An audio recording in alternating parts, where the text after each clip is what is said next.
Development here at Web Marketing 123. Today's topic: raise your SEO IQ in 60 minutes. Please help make today's webinar a success, and type in your questions regardless of how elementary in your mind you think they are or how advanced they are. We do have quite a few analysts standing by to answer your specific questions. Let's go ahead and get some of the more frequent questions out of the way. Number one question that we always get are the slides available? Yes, they are. Just feel free to reach out to results@webmarketing123.com. Engage with us on social, our Twitter handle @webmarketing123, facebook.com/webmarketing123, or our Google Plus profile, simply webmarketing123. And at any time during this webinar, if you want a complimentary consultation, get a second opinion on either your agency's work that they're doing or your in-house team, or you've never done this before and this seems like an untapped area for you, feel free to, again, reach out at results@webmarketing123, and I'll give us an opportunity later on as well to supply a couple keywords, your domain, and talk a little bit about what that consultation entails. A little bit about us. So we've been around since 2004. It's a long time in our space, right out of the Bay Area, so about a stone's throw from Pixar Media in Emeryville, as well as about 45 minutes from Mountain View, where Google's headquartered. We started off as a kind of SEO agency and then kind of evolved into a kind of a digital inbound marketing agency where, organic campaigns, PPC display, social, website design, international campaigns, and then this last thing called custom measurement and attribution that we're going to talk a little bit about more about here in a minute, but really kind of a one-stop shop.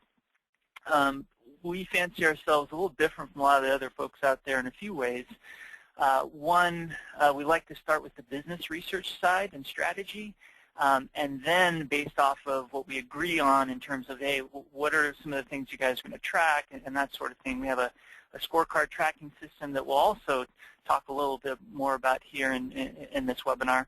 And then finally, based off those agreed upon metrics that we said we were going to hit, we have this kind of data-driven optimizations based off of what's actually becoming paying customers and that sort of thing. All this will make a lot more sense here in a minute. So been around, Inc. 500, one of the fastest growing companies in the Bay Area, so working with hopefully a couple of companies that you recognize here. We like to think that our approach really is designed around our clients getting more revenue based off this, not simply increase in traffic or what we call hits to your website. It's about revenue, folks. And speaking of revenue, I think one of the first questions that we often like to ask folks is, why are we doing this? Why are we optimizing the website? And oftentimes, a lot of guys they'll get started with kind of the wrong KPIs or the wrong expectations based off of this, and I'll talk a little bit more about that here in a minute. But the idea is, hey, there are a ton of people turning to search engines to both research and decide who they're going to add to their kind of consideration bucket before issuing out that RFP for the B2B folks out there. And surprisingly, a lot of these folks are making their decision without even talking to a sales rep. Historically, you would reach out to a company, you'd get in touch with their sales reps, and you'd get their pitch and kind of go through that process.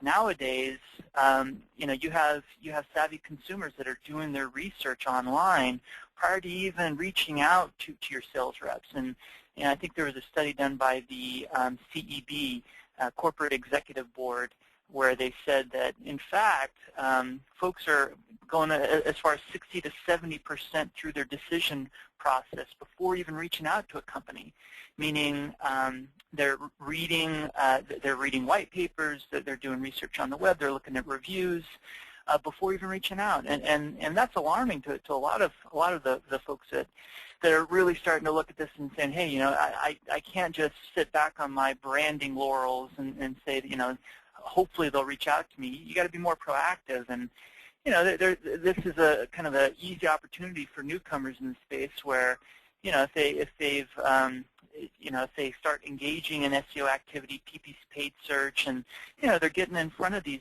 prospects, they're getting first crack at them before you even have a chance to even talk to them. So it's important to kind of look at why are we optimizing in the first place, and it's because people are doing the research so early on and they're making their decisions without even talking to you. So it's important to kind of be visible and ask yourself a tough question. Does your website serve as a virtual sales force? And that's an important question. And when you go on your website, one, are you visible for terms that make sense to your business? And two, are you trying to capture their information or sell them something? And we'll talk a little bit about call to action placements, and you've done the hard work in getting your website ranking. Now the next step is either sell them something or capture their information so you can sell them something. And if you're attending this webinar and your website's more informational based, there's so much more that you can do with your website, so much more, and hopefully you'll have a sense of that after we're through here. And the bottom line is consumers are using search engines to make buying decisions. There's study after study that continues to tell us this. And and on that point, oftentimes folks that because they haven't resourced properly or they haven't set aside budget to tackle this problem, it becomes very difficult to get investment dollars and even know how much should I invest in this. And I think unfortunately I talked to a lot of folks where they say, well, I got X amount of dollars to spend on this on a monthly basis, on a quarterly basis, and it turns out that when you compare that investment to, say, what they do on print advertising or what they do in their trade shows, it pales in comparison. And so then, we ask them, so it's no wonder you're getting your butt kicked online because we're not investing. And in fact, you probably invest more in your stationery than you do on, driving people to your website that, we say is an important thing in order to increase revenue and hit your goal. So, it's time to start asking those tough questions. Are we devoting enough time, effort, and resources on our website, given that your prospects are making their decision without you unless you're getting in front of them? So let's talk a little bit about, kind of having the end in mind as you're engaging in this type of initiative. And oftentimes what we find a lot of folks kind of looking at this process, they don't have that end in mind. In other words, they don't have, what is that business objective I'm trying to get out of this? And it should be to grow your online revenue. And I understand that there are a lot of large organizations, maybe even on this webinar, where they're a small business unit within a larger parent company and that sort of thing, and it becomes very difficult to get changes in place. You're on a CMS that just is awful, and you can't make the changes to the web pages and that sort of thing. But if you make and what I found is if you go to your senior leadership and say, look, it's costing us X amount of dollars on a monthly, on a quarterly basis to not do this thing, you'd be surprised at the reactions that you're going to get. It's very different as opposed to, oh, we just need more hits to the website. No, it's got to be revenue-based. And so have the end in mind. Be bold. Make some projections. And oftentimes we find that if you have something to hit or miss, that's how you can start to tweak your optimizations in order to kind of better your results. And the second thing we like to look at is, what is that business metric? The objective is to grow revenue. What is that metric? Well, some folks, they like to track, the number of increases in either proposals they're putting out or qualified leads or pipeline revenue. And each one of these can be tracked and projected upon. And we'll talk about kind of the benefits of making those projections here in a minute. And then finally, hey, if I'm doing SEO, if I'm doing paid search or social media, what is that individual metric? And some folks they want to track the number of conversions from what we call non-branded search terms, so keywords that don't include your brand name. And this is very much the white space opportunity for you. As you look at your product groups or your services, what is that keyword that exactly describes what you provide? And oftentimes you want to get better ranking for those so that you can get more conversions from that. And then a way we like to look at this is very much like a funnel. And there's a few models floating around out there in terms of the demand waterfall process. Serious Decisions is a company that really champions this process, where they talk about marketing qualified, sales accepted, sales qualified, and all the way down to paying customer. And the way we look at our clients' websites is very much as a funnel, and the more you get into the top of the funnel, the more it comes out of the bottom of the funnel. And what we find is that there's some natural conversion rates that happen as you go through this sales funnel. And as each one of these points, there's also some optimizations that can be made in order to increase those conversion rates. In other words, as you get more people to the website, there's a natural rate at which they either fill out a form, pick up the phone, or add something to their shopping cart. And you should have very much top of mind these numbers. And you'd be surprised at the caliber of companies, very well-known, respected companies that don't have these top of mind. They know they have a goal to hit, but they have no clue exactly at each stage their conversion rate from website visitor to raw lead, to qualified lead, to paying customer. And I find that companies that get better results based off of this have this top of mind, and they have a. I ask them, so do you know your conversion rate from website visitor to raw lead? And they have it right there. It's at 2.5%.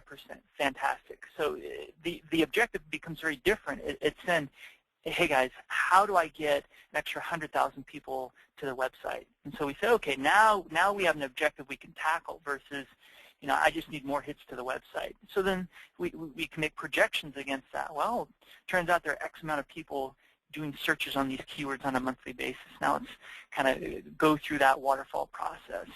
And let's talk about a kind of a model that we can look at in order to identify, hey, what is it exactly costing your business, both in the way of form fill-outs, leads, as well as revenue, by not doing this thing called search engine optimization or paid search advertising. And there's a process that we can go through, and actually this is something that we can actually generate as part of that complimentary consultation. So if you've been trying to make that internal case as to why to invest in this, why to tackle this problem, we'd be happy to help you generate this. And what we would need is a set of keywords. So this is an example where we look at, all right, how many people are typing these in on a monthly basis? And Google provides tools that allows us to look at the search volume on a monthly basis. So let's say for hypothetical purposes, this was your website, and these are the keywords, and there's decent search volumes. There's 1 million people typing these searches on a monthly basis. So what we tend to see as we get websites ranking, and I'm talking from an organic perspective here. So let's put PPC, SEM aside for right now. What we're talking about is organic ranking. As we get websites ranking on page 1 of Google, we tend to see a natural click-through rate. And what we see is anywhere from a 7 to 8% click-through rate if I rank somewhere on page 1 of the results. So 10 listings per page. If we get your website ranking somewhere on page 1, I'd like to see about a 7% click-through rate. And you can get actuals by looking at your Google Webmaster Tools and sync that up with your analytics, and you can get your actual click-through rate. But let's just say, we got you somewhere on page 1, 7% of then that search volume, that 1.02 million monthly searches, hey, here's how many visitors we're leaving on the table by not optimizing our website. And we'll talk a little bit about, how to get better ranking here in a minute. But point being is have the end in mind. Before you invest time, effort, and resources, hey, what does winning look like? So now we're taking that next step. And what we like to see is anywhere from a 1 to 3% conversion to actual form fill-out or lead rate for B2B. If you're selling stuff and you're a business to consumer and you're selling, you got an e-commerce shopping cart, this number should be this math should be fairly simple at this point. It's just a visitor to sale rate. And instead of leads, you're just going sales and apply your average sale price. Now you have a sense of, hey, this is what's costing my business to not optimize for a set of keywords. But for you B2B folks out there, hey, you got a 6, 9, 12-month sales cycle, even longer. So we have to look at this a little differently. And so what we say is, hey, 1 to 3% is a decent conversion rate. And if you don't know this number, that's your first problem. You've got to know our conversion rates from website visitor to actual form fill out or lead is what we call. So and let's be conservative here. Let's say we have a 1% conversion to lead. So doing some simple math, 1% of this number right here is here's how many form fill outs we're missing on a monthly basis by not doing this stuff. And let's set expectations clearly here. We're not going to rank on page 1 overnight.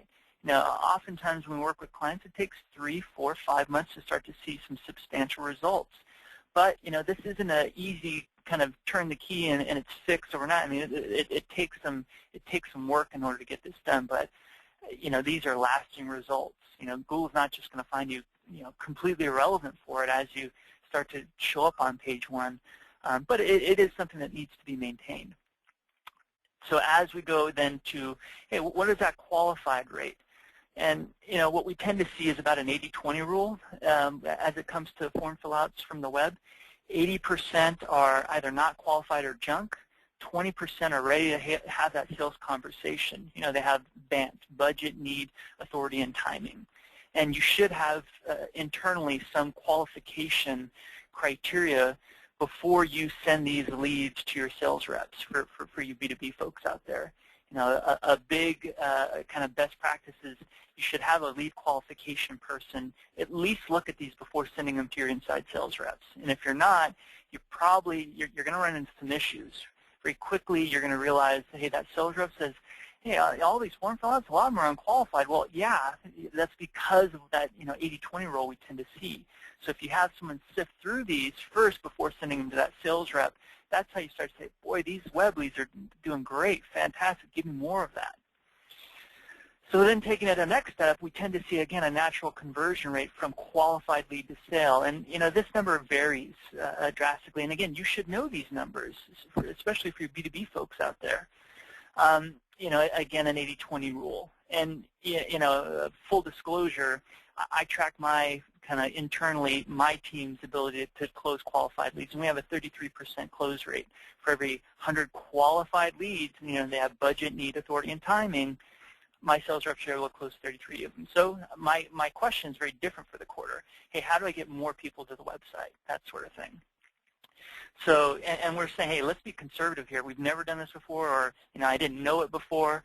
But if your sales reps can only close 10% of qualified leads, I'd say you have a larger problem. But this is a framework we're looking at here. And now this is very different. This is a very different exercise. We're saying, wow, by not doing this, or if we were to rank better for these keywords, here's how many deals we can get on a monthly basis, times that by 12 on an annual basis. And if you have a high average sale price, and this is what kills me oftentimes, for folks that have high average sale prices, you absolutely should be doing SEO and investing in this thing, because all it takes is a couple qualified leads, a couple deals in order to pay for that investment. So doing some simple math, hey, here's how much we're leaving on the table, and here's here it is on an annual basis. And I mean, it's an adult decision. We can either do something about it or not. But at the end of the day, hey, if we're missing quarterly goals and yearly goals, it's here's a very lucrative way in order to get there. But again, we don't know until we do this math, right? And sometimes in going through this math, it doesn't make sense for your business, because maybe you're a highly niche service provider and there's no one searching for your stuff. In which case, I might say, hey, it might make sense to do some PPC advertising or some banner advertising, because you're trying to educate folks on your product. So now going into the measurement, and oftentimes we find this is so key, and oftentimes what's missing when either we work with someone that's worked with another agency before, or where they were doing it internally and they just didn't know what winning looked like, and they didn't know what to tweak and that sort of thing. So what we found was that by having this type of kind of a tracking mechanism in place, where you're looking at kind of what are those KPIs that make sense for my business, and agreeing on, yes, these are the 4 or 5 or 6 KPIs, and I'd be careful on saying, hey, I'm going to track 15, 20 KPIs, because very quickly you can get data dumped on and not have any actionable steps off of this. And what we like to do with some of our campaigns is we like to make some projections. And we say, hey, guys, this is what we plan on getting based off of the search volume for the keywords. And let's put some actuals right underneath it. And, we have a red-green system where, hey, for that month, if it's red, hey, what was the root cause of that KPI being red? And what are we going to do? What's that countermeasure in order to turn it green the next month? And it's by having this level of accountability where everyone from the product manager to the VP agree, yes, this is what winning looks like in 6, 9, 12 months. Now let's go ahead and kind of track this, and that's how we get better performance, and we're able to answer that question. So how's that SEO campaign going? How's that PPC campaign going? Well, we projected this, we got this, fantastic, let's continue to move on. But these projections are based off of, hey, does it make business sense in order to tackle this problem? So that's why we like to go through this first. And if you're working with an agency right now and they don't have something like this in place, I would urge you, let's go ahead and maybe not just care about hits to the website or ranking on page 1. Rather, we're doing this to increase revenue. And that's why we're going to go ahead and put ourselves on a limb here and kind of tackle this problem. So, let's talk a little bit about kind of closing the loop. And what I mean by that is from someone doing a search on Google or Bing or Yahoo to becoming an actual paying customer in the way of actually adding something to the shopping cart or filling out that form fill out. And this is going to mean something different if you're a B2C kind of advertiser or if you're a B2B. So let's start with that B2C first. So you should have, if you're B2C, if you have a shopping cart on your website, you should have the ability to track keywords to dollars. That is such a fundamental thing that I see missing time and time again. And there are good reasons why folks can't do this. One being, hey, I'm on a CMS that doesn't sync up with Google e-commerce tracking, therefore we can't get it done. And it's just like, okay, well, if you can't do this, you're kind of shooting in the dark, right? You don't know what keywords are generating revenue, therefore it becomes a branding exercise, in my opinion. And due respect to some of these folks that are doing this for branding exercises, but that's not going to pay the bills at the end of the day, and you can't track it to revenue. So I feel very strongly that before you get started with any campaign, you should have the ability to report on revenue. And for B2C, hey, it should be fairly straightforward. I've talked to a lot of folks that, on a pretty wonky third-party shopping cart, they're using ThomasNet or something like that. It's super old school, and, you can't tie it to revenue, and you're on a subdomain catalog.mysite.com, and, there are a million reasons why this can't work, but the benefits should be very clear and immediate. So you have keywords in one column, how many visits did I get, how much revenue did I get? It doesn't get much more straightforward than this. And let's say I'm optimizing this campaign, and I look at this. My very next question is, where on earth do I rank for this keyword right here? I got 279 visits. There were I got $2,000 in revenue based off of it, and 8 transactions. Okay, my very next question is, where on earth on Google do I rank for this keyword promotional items? And this is an organic report that you should be able to run. And so, the person responsible for getting you better rankings for these keywords needs to have this information so that they can then, build links for it, add that keyword within the page title, put it within the content, kind of do some content promotion around it because it's generating revenue. And let's say we're ranking number 4 on Google. Well, there isn't that much, the click-through rate in the 4th position organically isn't as high as, say, positions 1 through 3. So now I change my tactics because it's generating revenue and is not ranking in top positions. So B2C should be pretty straightforward. Need to have e-commerce tracking in place. B2B, we're looking at a different beast entirely. This report that we're looking at is absolutely possible. It is possible to get at. In other words, you should be able to have from organic traffic, from paid traffic, what are the keywords that are leading to how many form fill-outs or raw leads, to how many opportunities, to deals, and the deal value. Now, if I'm optimizing this campaign, I look at this report and I say, okay, let's go ahead and sort this from revenue high to low, right? And I'd resort this, and I'd see this one ranking right on top right here. So we got about these few right here ranking right on top. So my very next question is, all right, for these keywords, where on earth on Google do I rank for these right now?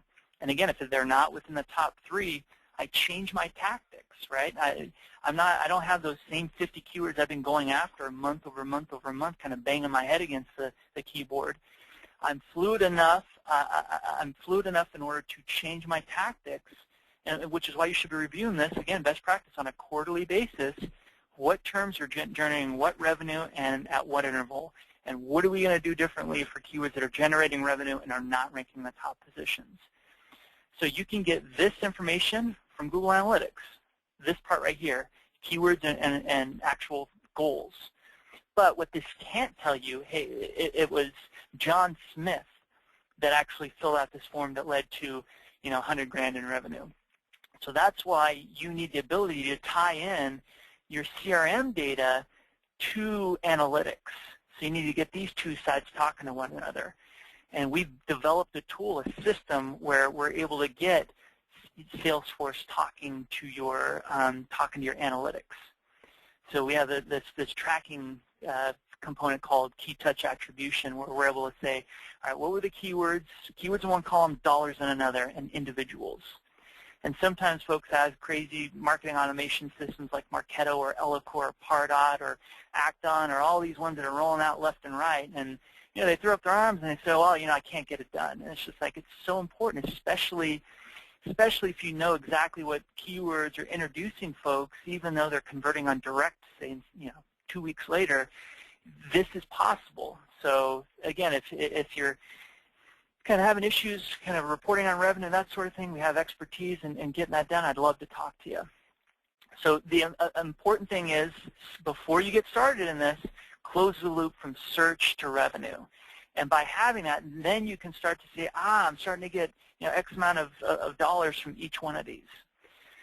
So before we go on here, I want to run a quick poll question just to get a sense from the audience.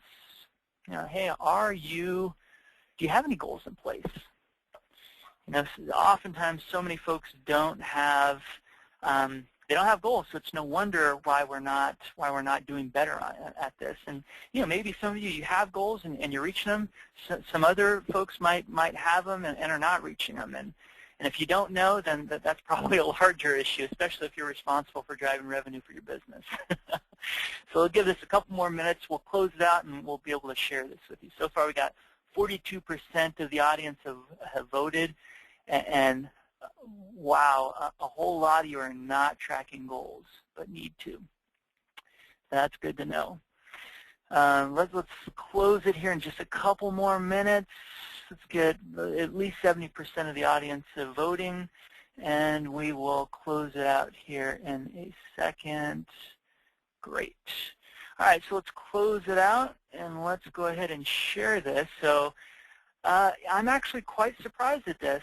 I didn't expect so many people that they were not tracking goals but needed to. I actually thought there would be quite a few that were in fact tracking goals or didn't know. So surprising results here, but again, so this is going to be very important for you folks to really have a kind of a set, hey, this is what winning looks like. Maybe even have some projections against that, and then month over month, that's how you get improvement. All right, so let's go ahead and move on. So now let's kind of get into the meat. How is SEO different? And no surprise, Google is kind of changing the game month over month, and they update their algorithm hundreds of times on a yearly basis, and some of them are quite significant. You have this thing called Panda that affected kind of thin websites, and content was an issue. In other words, if you didn't have that fresh, unique content that was truly a value add for visitors, then you probably got hit based off of that. Then you had this thing called Penguin where, gosh, that $100 a month link campaign that you outsourced to India has finally bit you in the butt. And they're cracking down on links and that sort of thing. So each one of these, algorithm updates affected so many people. It's been crazy. But which highlights a kind of a common theme.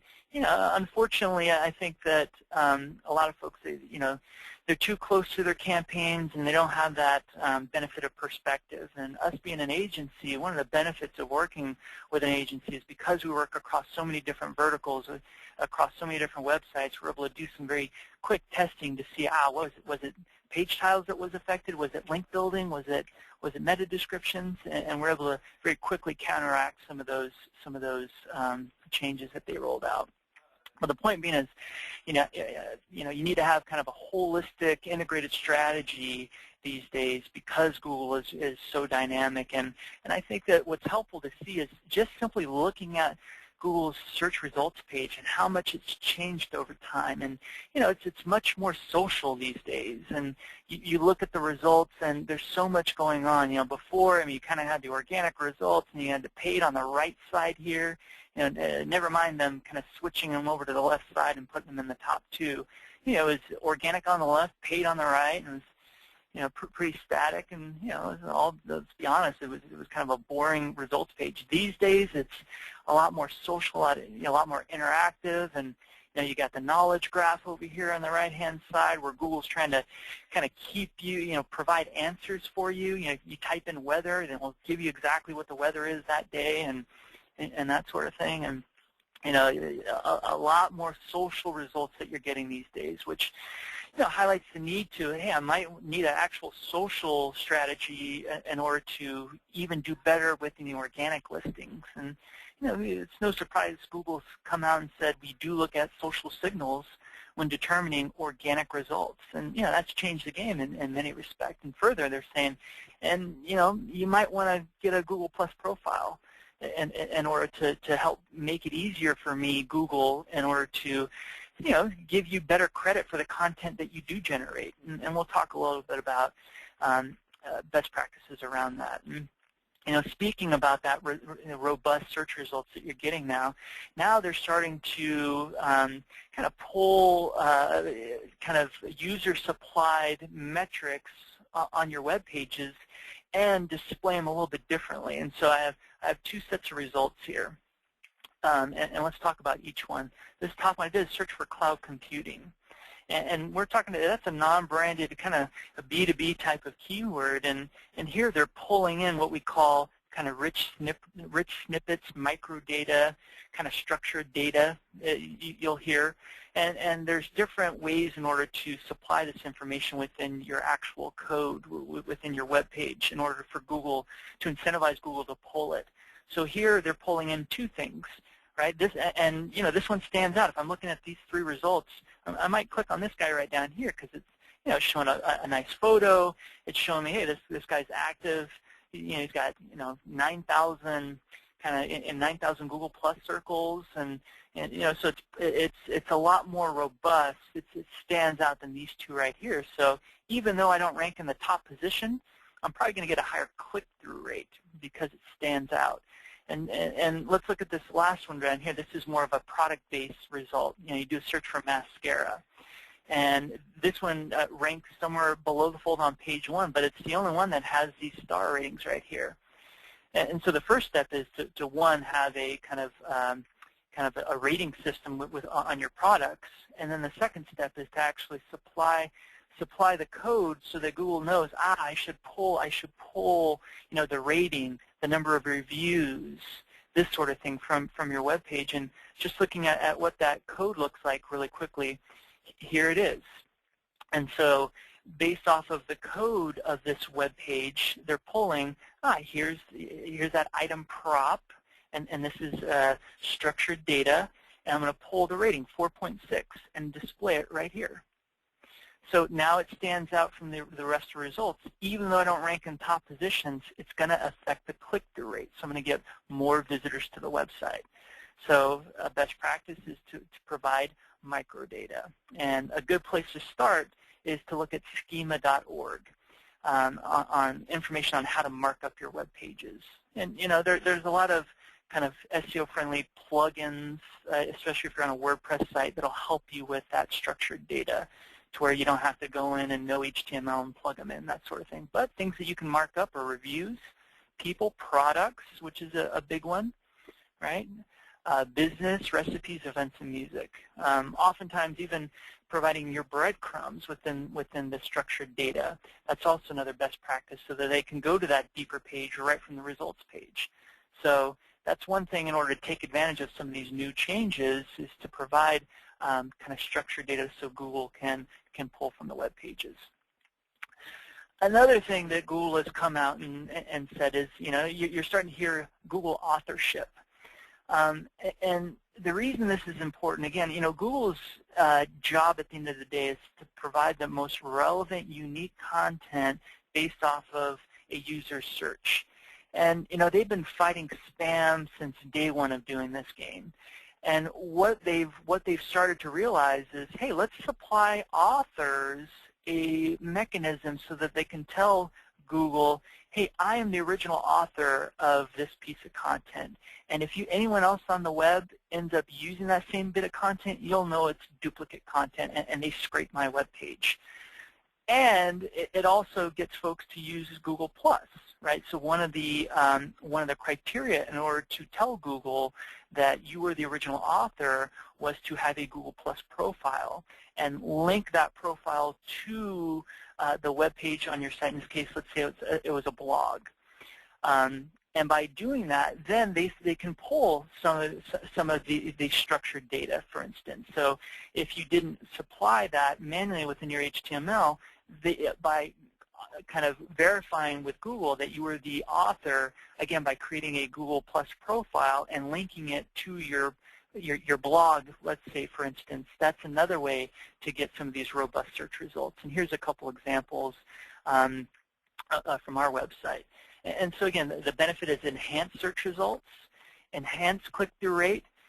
One of the bigger benefits we find is to help Google evaluate your content and let them know that, hey, I'm the original author, and if anyone else steals this content, you should deal with them accordingly. And what we find, it's a way to avoid kind of algorithm, content-based types of penalties, that sort of thing. So another kind of benefit of doing this Google authorship verification process is to get better results based off of your efforts. And Matt Cutts, he's kind of the lead on the Google web spam team. He came out and said at SMX, which is a kind of an industry digital marketing, search marketing forum. He said, over time, Google will care more about identity and social reputation.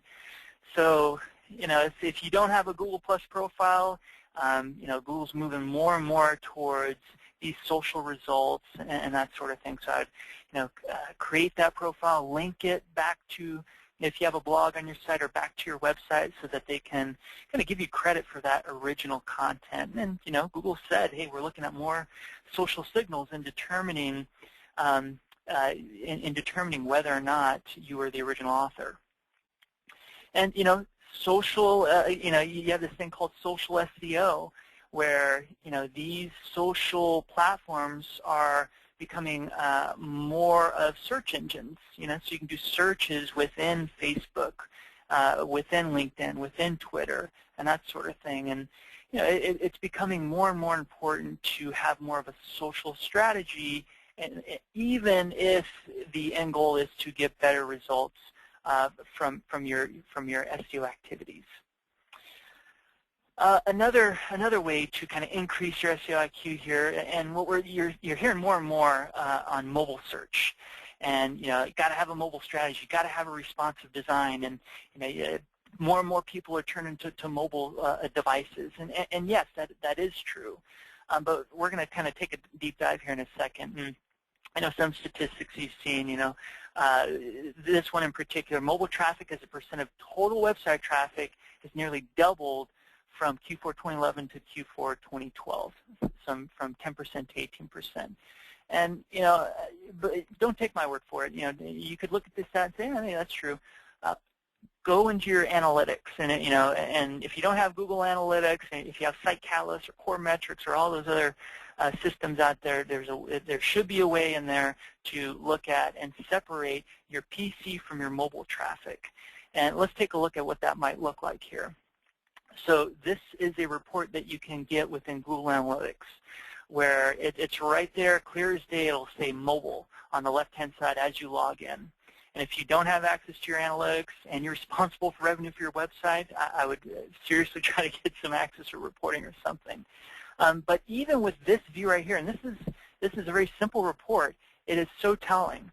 So it breaks out desktop versus mobile versus tablet traffic, and it'll say, okay, here's how many total visits I got over that time, 473,000 visits.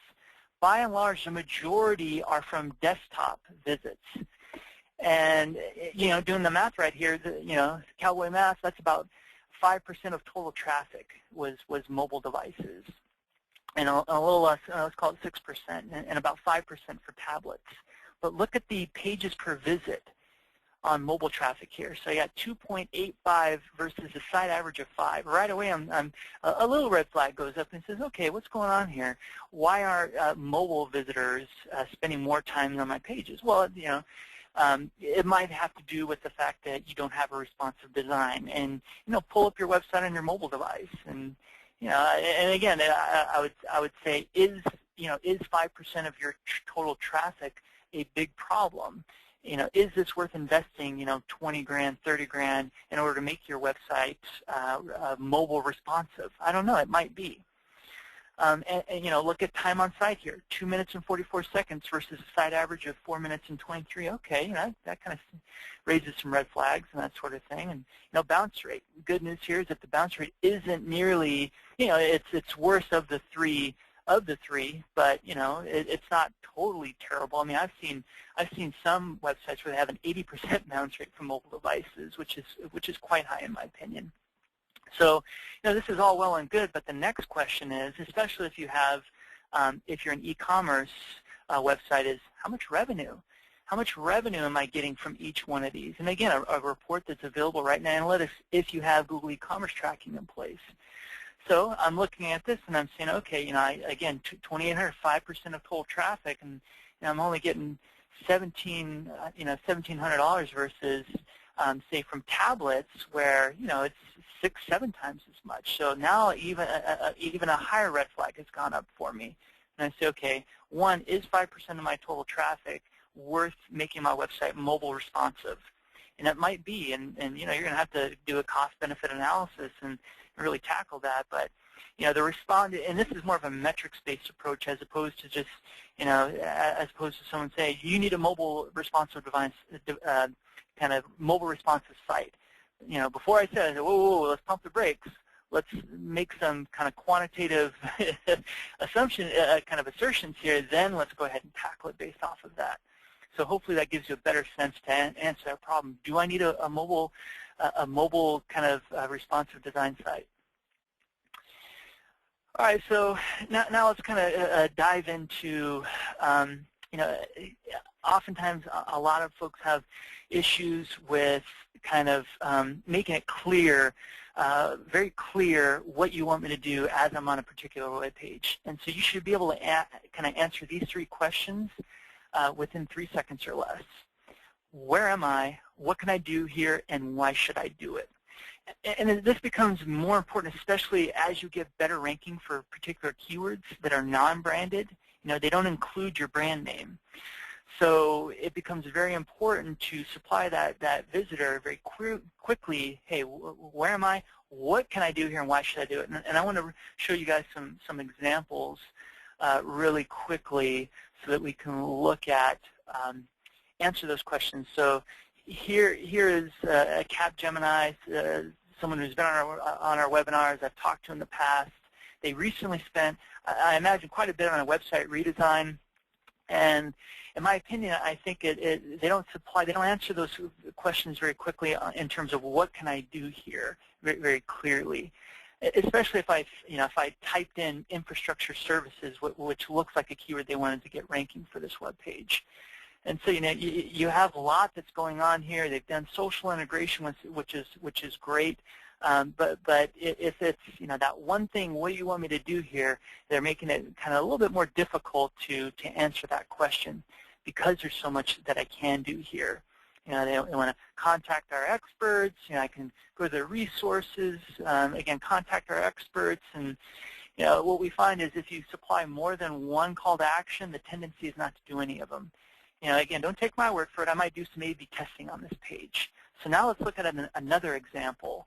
And I love how Salesforce does this right here very quickly. What you want me to do in 3 seconds or less. Okay, they have my, grow my sales. They have their value prop right there. It's all about ROI, customer focus. Oh, and I can sign up for a free demo. So best practice in this case would be to have that actual web to lead form built right into your web pages. Right then and there, so they can fill that out as they're reading this and sign up for that free trial. So very clearly, very quickly, what you want me to do within 3 seconds or less. So that's kind of one best practice that we definitely recommend.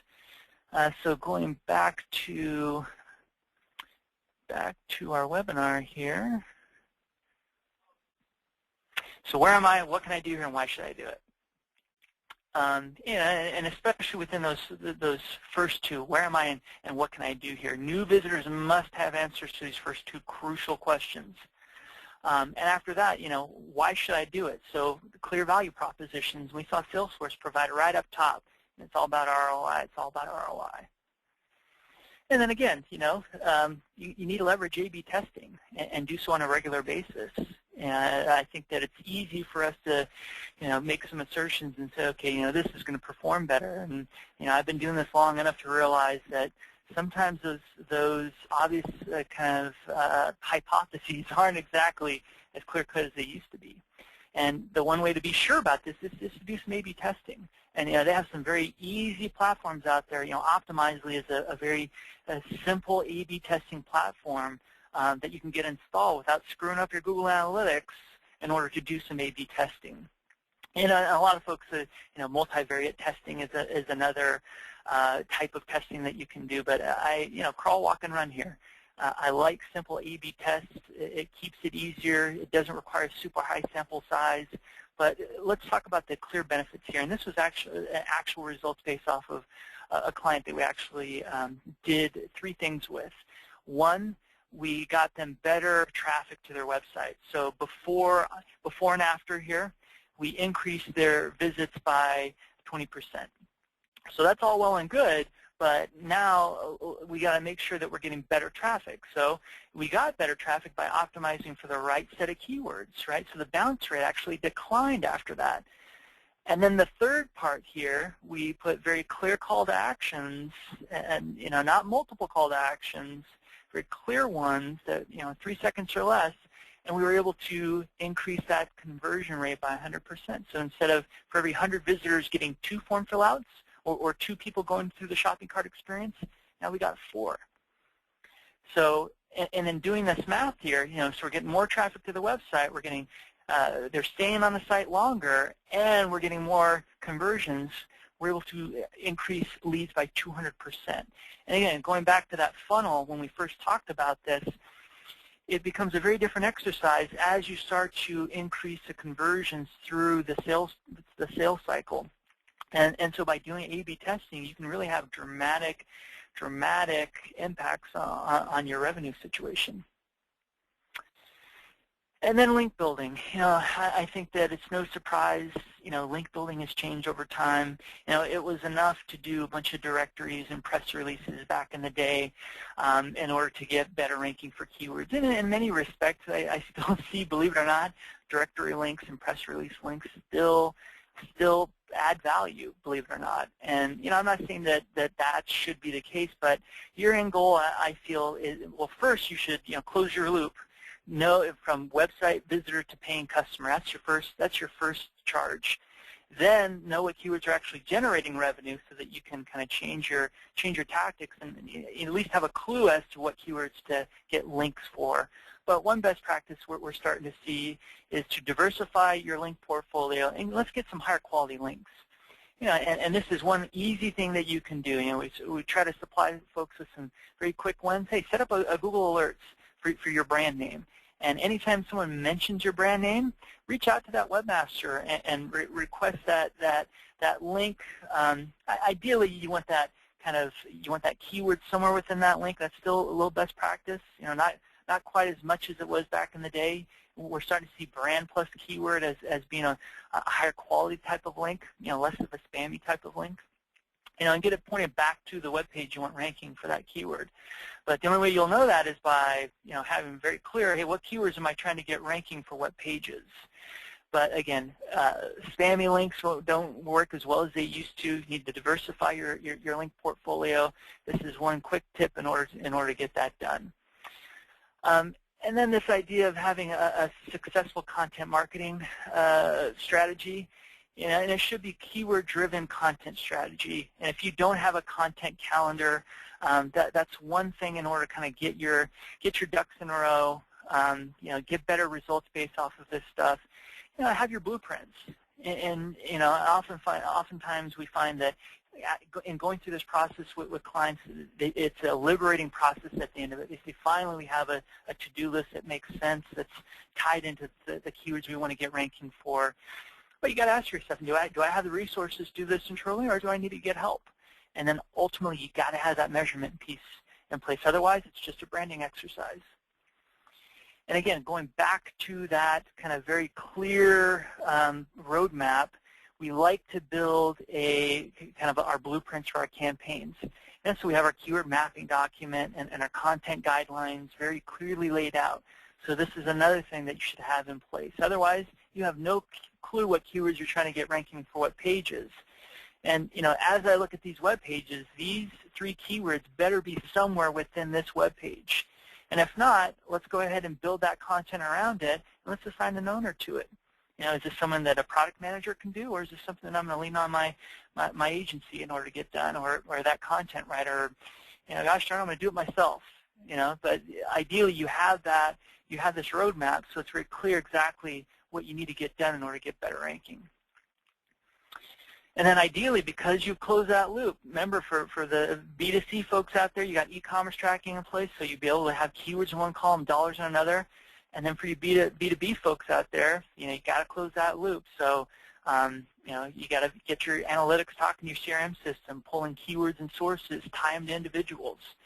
And I'm looking for themes when I'm optimizing campaigns. I'm looking for, hey, is it this one theme that's generating more revenue, or is this other? And because I've closed that loop, I can then identify, it looks like this topic C is generating higher revenue. It might make sense to generate more content based off of this theme versus something else.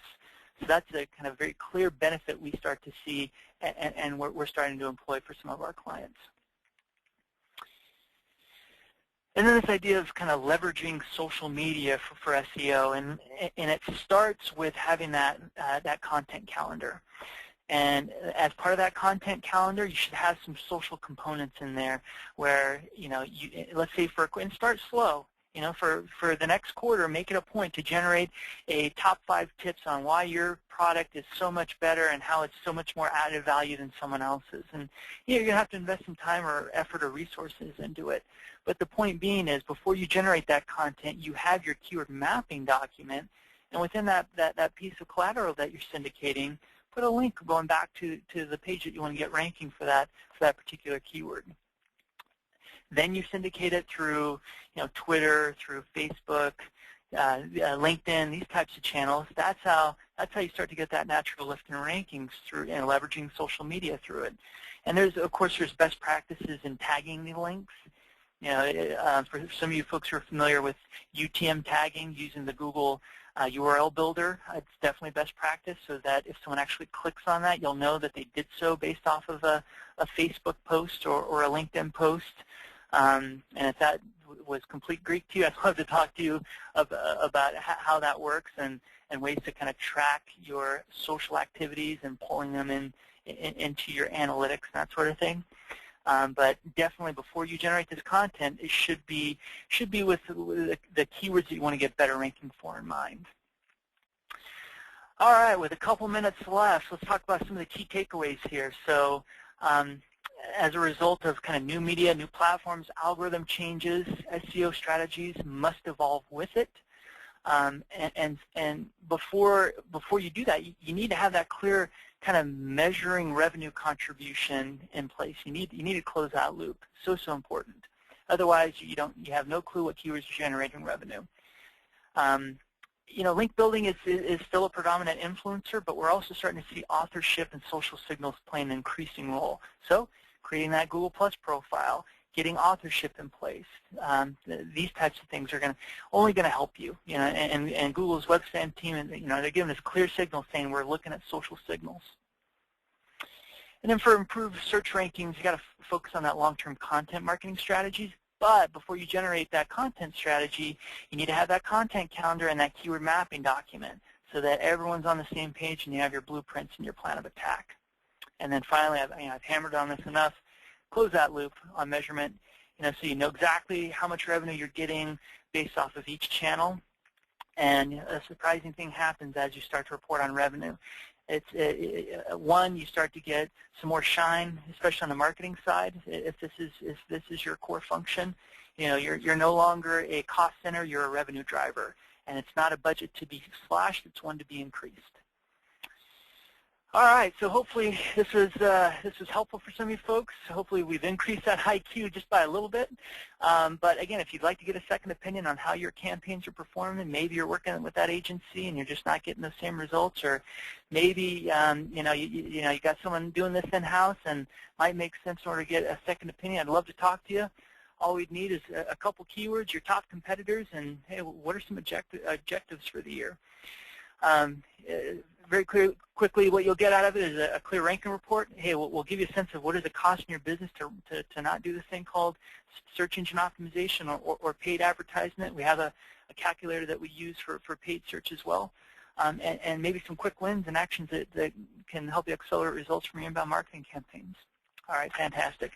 All right, folks, I thank you for your time. I thank you for your trust. Look forward to seeing everyone on the next webinar. I'm going to hang out on the Q&A chat for a little bit. If anyone has any kind of further detailed questions, I'd be happy to answer them. Otherwise, we'll look forward to seeing you on the next webinar. All right, everyone. Thanks. Bye.